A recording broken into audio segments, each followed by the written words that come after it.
Hello everyone. In this lecture and the next lecture, we will try to determine the group of automorphisms of a cyclic group. Specifically, in this lecture, we will determine the group of automorphisms of an infinite cyclic group. In other words, we'll try to find out what are the automorphisms of this group, and we will also try to see if this group is isomorphic, if it is a group that is known to us. So let me take an infinite cyclic group and I wish to determine the group of automorphisms of G. Before I start with this, let me mention a result in a note. If G is an infinite cyclic group,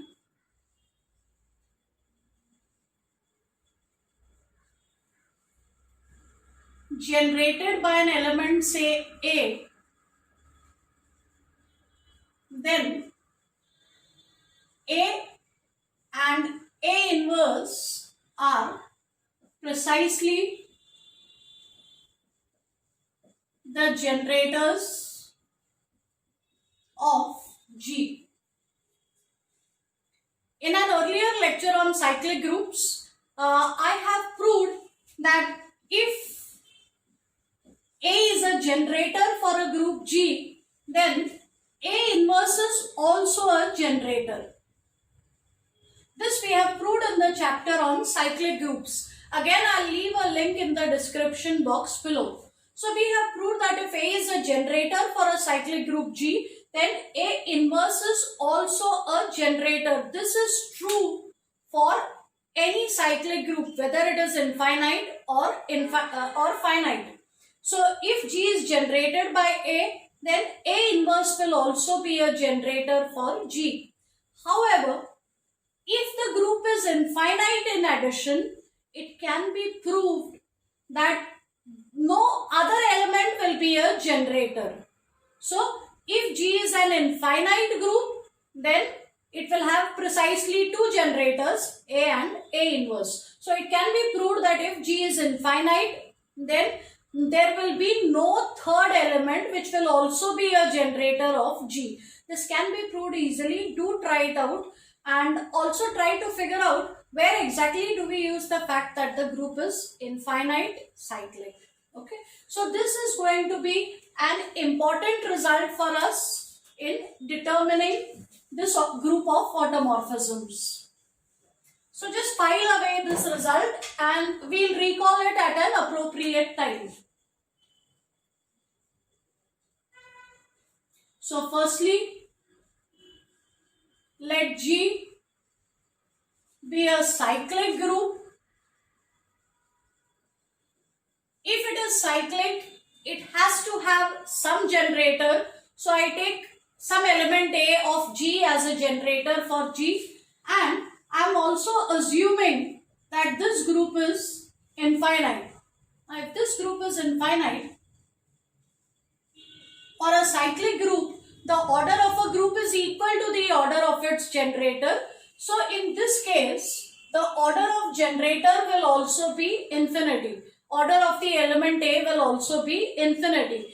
And this tells us that the only integer which will satisfy this equation is n equal to 0. So A raised to n will be identity if and only if n is equal to 0. Okay. Now, let me first of all prove that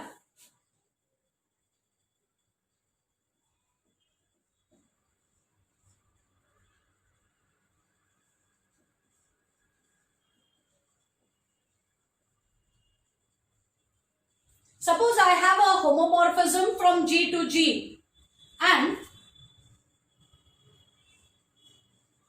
I know what is phi of A. So A is generator for G. I am saying that if I know phi of A, I know the function phi completely. So if I know what is the image of this function at a single point, at a single element, then I know what is phi of x for all x in G. So let me first of all prove this. So suppose I know phi of A, let me see how I can find out the image of every other element in the group. So let me take any arbitrary element of G. Let's not forget the most important thing over here, that G is cyclic. G is cyclic and it is generated by the element A. So x has to look like some integral power of A. So every element in the group has to look like some integral power of A. In particular, x will also look like A raised to some integer. Now look at phi of x. Phi of x will be equal to phi of A raised to I. And because phi is a homomorphism, I can pull out this power I and I can write it this way.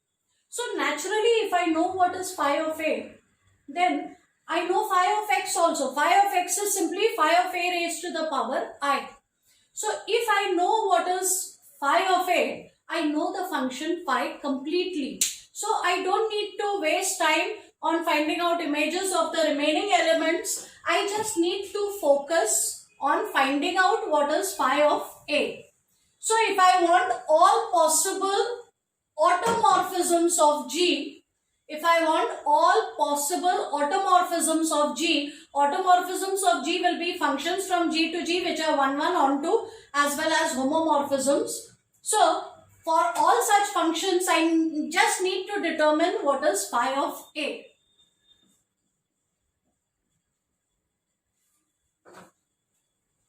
Now, I also know that if A is a generator of G, then its homomorphic image phi of A is a generator of phi of G. So in addition to being a homomorphism, suppose this function is also 1, 1 and onto, that means it is an isomorphism from G to G. Then I know that if A is a generator of G, then phi of A is a generator of phi of G, and because this function is onto, range is the same as the codomain, so phi of A will also be a generator of G. So if A is a generator of G, then phi of A should be a generator of the codomain, which is the same as G. So if I wish to find out phi of A,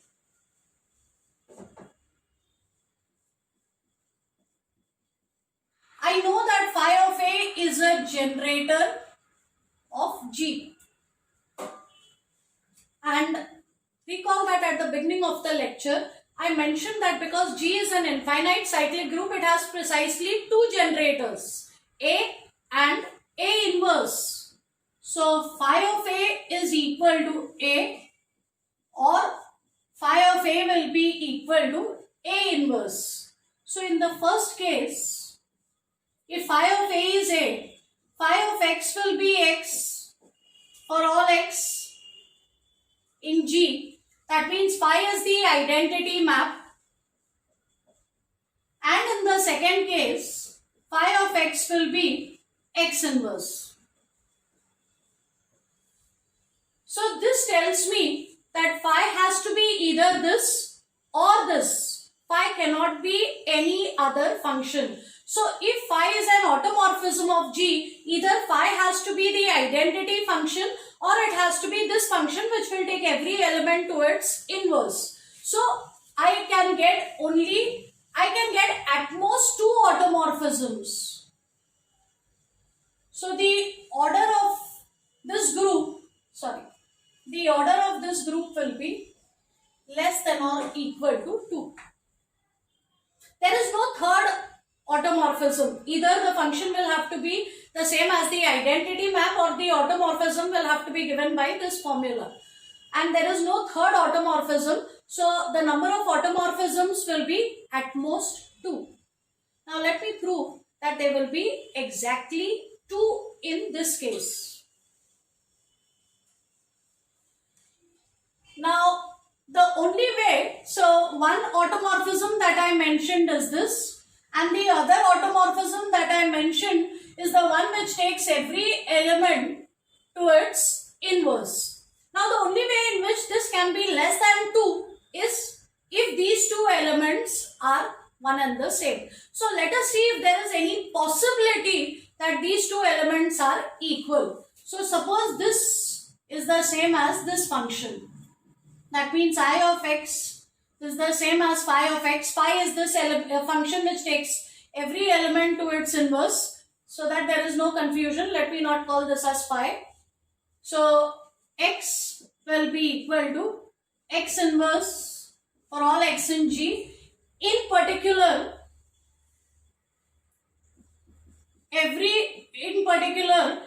image of A will be the same for both the functions. And that means A will be equal to A inverse. Let me post multiply both sides by A. So I'll get A square equal to E. But this will mean that the order of A is finite. And that's a contradiction. At the beginning, I have taken an infinite cyclic group, so order of A has to be infinity. So this gives me a contradiction. I got this contradiction because I assume that these two functions are one and the same. So that gives us a contradiction. Hence, it will mean that these two functions are distinct. They are different. So the number of elements in this group is exactly 2.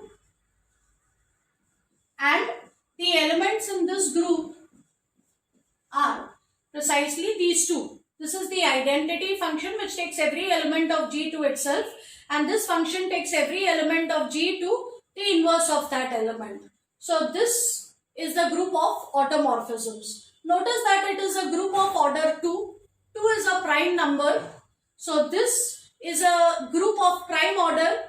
Every group of prime order is cyclic. So this group is also cyclic. It's a cyclic group of order 2, and every cyclic group of order n has to be isomorphic to the group of residue classes of integers modulo 2 with respect to addition modulo 2. So in this case, where we have an infinite cyclic group, there will be precisely 2 automorphisms. And therefore, the group of automorphisms of such a group will be isomorphic to this group. That's all for now. In the next lecture, we will look at the group of automorphisms of a finite cyclic group. Thank you.